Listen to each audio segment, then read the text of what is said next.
যেরকমভাবে বিশ্বাস করতে হবে আসমান জমিনের রব একমাত্র আল্লাহ, অনুরূপভাবে কথা বিশ্বাস করতে হবে মানব জাতির মধ্যে পৃথিবীর বুকে যত প্রাণী সৃষ্টি করেছেন সমস্ত প্রাণীর মধ্যে শ্রেষ্ঠ মুহাম্মদুর রাসূলুল্লাহ সাল্লাল্লাহু আলাইহি ওয়াসাল্লাম।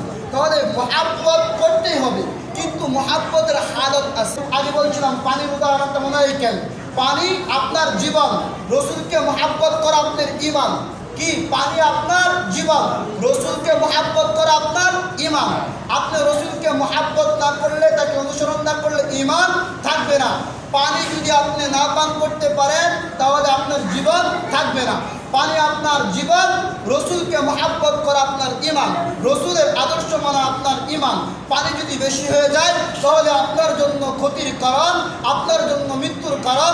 অনুরূপভাবে রসুলকে মহব্বত করা যদি কুরআন হাদিসের বাইরে হয় তাহলে আপনার ঈমান হারার কারণ। বুঝেননি কথা বলা? আমার কথা বুঝেন। পানির অপর নাম জীবন, রসুলকে মহব্বত করার নাম ঈমান। ঈমান না থাকলে জান্নাতে যাওয়া সম্ভব না, পানি না থাকলে প্রাণ বাঁচানো সম্ভব না। প্রাণ বাঁচাইতে হলে, প্রাণ বাঁচাইতে হলে পানির প্রয়োজন, ঈমান বাঁচাইতে হলে রসুলের আদর্শ প্রয়োজন। অনুরূপভাবে পানি যদি বেশি হয় তাহলে আপনার মৃত্যুর কারণ। অনুরূপভাবে রসুলের আদর্শ, রসুলের মহব্বত, রসুলের সুন্নাত যদি কুরআন হাদিসের বাইরে হয় তাহলে এটা ঈমান হারার কারণ। কেমন? যে আপনার পানি বেশি হইলে যেরকমভাবে আপনি মৃত্যুবরণ করবেন, অনুরূপভাবে রসুলকে যদি আল্লাহর চেয়ে বেশি মহব্বত করেন, আল্লাহর চেয়ে বেশি ক্ষমতার অধিকারী মনে করেন, তাহলে আপনার এটাই হবে কি ঈমান হারার কারণ। তাহলে বুঝতে পারলেন শয়তান আমাদেরকে এই কাজ করায়। কিভাবে?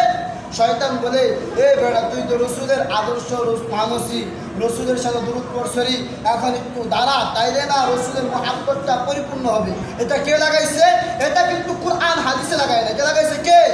শয়তানে। তাহলে বোঝা গেল কি বাড়ানোর কারণে আমার কি হয়ে যাবে? ঈমান হারার কারণে।